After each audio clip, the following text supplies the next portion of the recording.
a WikiVidi Documentaries production. Don't forget to like and subscribe. Enjoy. State funeral.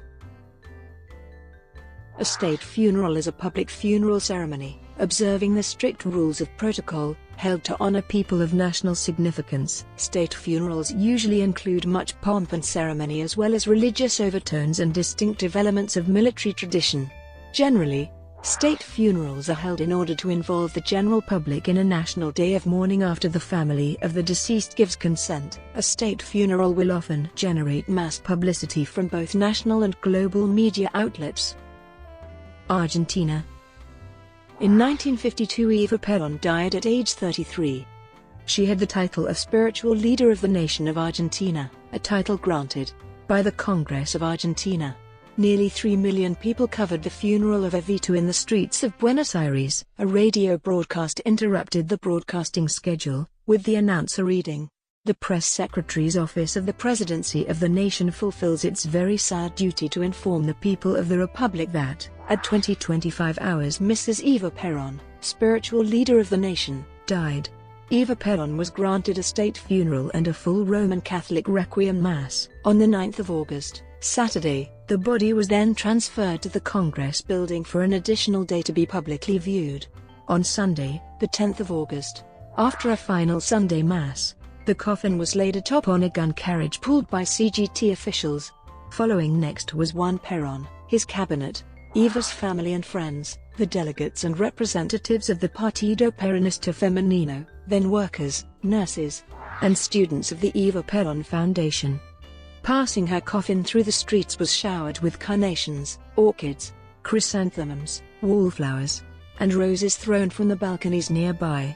Juan Perón died at age 78 on July 1, 1974, after his health would be aggravated. The vice president, saying the country was announced, "With great sorrow I must convey to the people of Argentina the death of this true apostle of peace and non-violence." After several days of national mourning, in which the body lay in state at the Argentine National Congress, for hundreds of thousands of people, the remains were moved to a crypt in the Quinta de Olivos Presidential. On November 17, 1974, the remains of Evita, while the body was in Congress, filed past the coffin. 135,000 people, out of more than 1 million Argentines, lost their bid farewell to their leader. 2,000 foreign journalists reported the details of the funeral. Raúl Alfonsín died at age 82 on the 31st of March 2009, due to lung cancer, and then his health would be aggravated, in his last days, bronchoaspirative pneumonia. Argentina's government declared 3 days of national mourning for the death, and his remains were veiled from the early hours of April 1, 2009 in the Blue Room of the National Congress, which was attended also by authorities and politicians of different parties. An estimated 80,000 people had to wait in line for 5 to 6 hours. Among the political authorities who attended the event were former presidents Carlos Menem, Eduardo Duhalde, Fernando de la Rúa and Néstor Kirchner. President Cristina Fernández was unable to attend, because they were in the G20 London, but sent its condolences. The next day they were taken to a military gun carriage escorted by the Mounted Grenadiers Regiment at Recoleta Cemetery in Buenos Aires. The remains of former president rested temporarily in the Vault of the Fallen in the Revolution of the Park until 16 May were transferred to a single monument in the cemetery in a place built of grey and beige marble, where there is a cross on top and a bright stained glass. By entering a glimmer, Argentina's former president and Secretary General of UNICEF, Néstor Kirchner, died of heart failure on the morning of the 27th of October 2010 at the José Formenti Hospital in El Calafate, Santa Cruz province at the age of 60. Although there was some effort made to revive him, it did not do so. His wife, President Cristina Fernández de Kirchner, was present with him when he died. He was also expected to run for president in 2011. Brazil. State funerals were held for the president-elect of Brazil, Tancredo Neves, who died before taking office. The former vice president of Brazil, José Alencar, was also buried with a head of state's honor, after his passing due to cancer. Other than heads of state, personalities such as the Formula One racing champion Ayrton Senna, died in 1994 after a crash during a race, and the architect Oscar Niemeyer, who died in 2012 at the age of 104. Canada. In Canada, state funerals are public events held to commemorate the memory of present and former governors-general, present and former prime ministers, sitting members of the ministry and other prominent Canadians at the discretion of the prime minister. With ceremonial, military, and religious elements incorporated, state funerals are offered and executed by the Government of Canada, which provides a dignified manner for the Canadian people to mourn a national public figure. In 2006, the House of Commons voted unanimously on a motion introduced by the NDP to hold a state funeral when the last Canadian veteran of the First World War died. However, John Babcock, after becoming the last surviving veteran, stated that he did not feel the need to be honored in such a way. In August 2011, in a rare circumstance, Prime Minister Stephen Harper offered a state funeral for his political adversary and leader of the opposition, Jack Layton. Layton died of cancer 3 months after his New Democratic Party became the official opposition, for the first time in his party's history. In 2014, former Finance Minister Jim Flaherty received a state funeral after his death. Jamaica.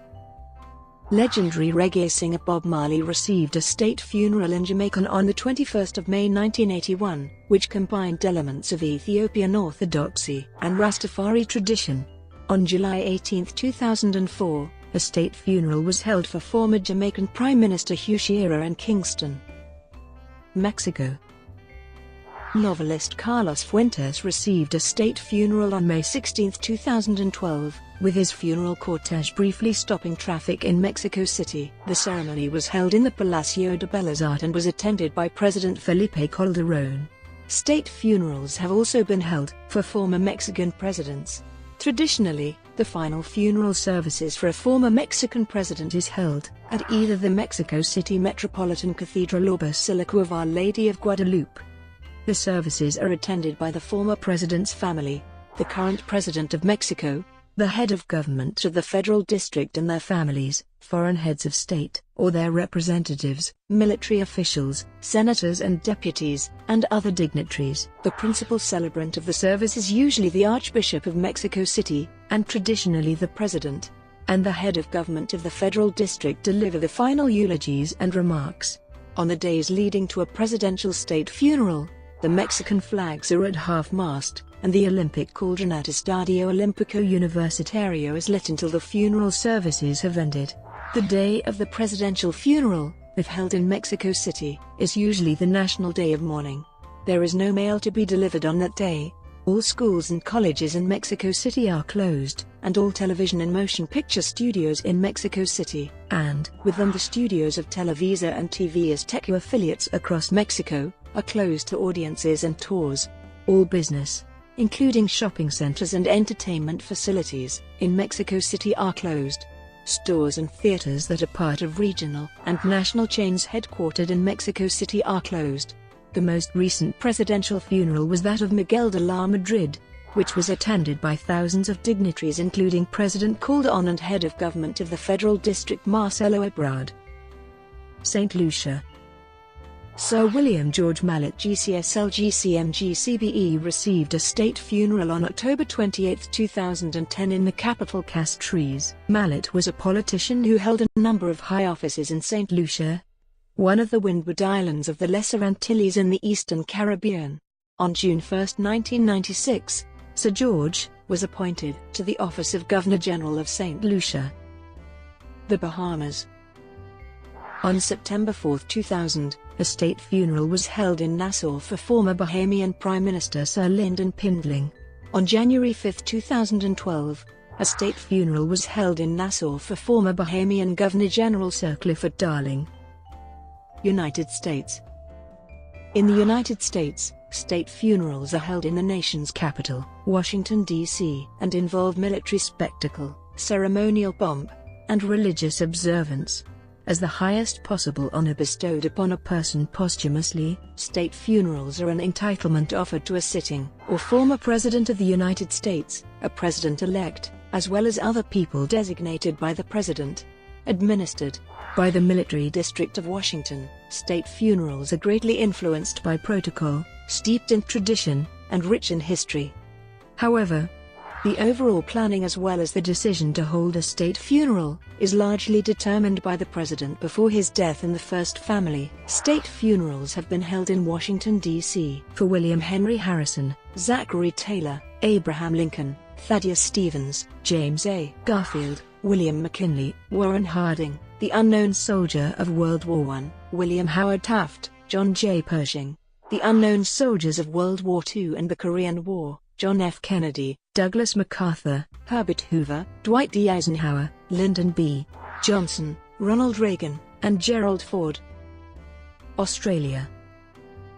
In Australia, Commonwealth state funerals are generally offered to former or current governors-general, prime ministers, and long-serving members of the Parliament of Australia.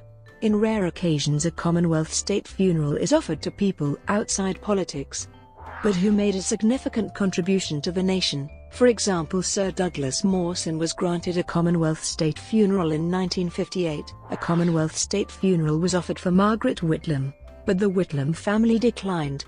Military state funerals are offered to former senior officers of the Australian Defence Force, for example Field Marshal Sir Thomas Blamey, and sometimes given to governors-general, prime ministers, state governors and state premiers who had previous military service. The unknown soldier was given a Commonwealth military state funeral on the 11th of November 1993 before being interned in a Hall of Memory at the Australian War Memorial. In the early years of the 21st century, military state funerals were offered to the last few World War I veterans. New South Wales. State funerals held in NSW are subject to a policy operated since 1966. Governors, chief justices, premiers, and long-term ministers are generally offered a state funeral. However, the Premier of NSW can offer such a service for those determined to be distinguished citizens of NSW. For example, soccer player Johnny Warren was given a state funeral in NSW. Where the family of the dead person does not wish to have a state funeral, the offer of a state memorial service will be considered. Some former governors who had previous military service were given military state funerals, for example Rear Admiral Sir David Martin and Air Marshal Sir James Rowland. On the 27th of November 2007, Bernie Banton, a campaigner for asbestos victims who worked for James Hardie, lost his battle with mesothelioma, an asbestos-related disease. His family was offered a state funeral by NSW Premier Maurice Iama. Brought to you by WikiVidi Documentaries. Would you like to know more?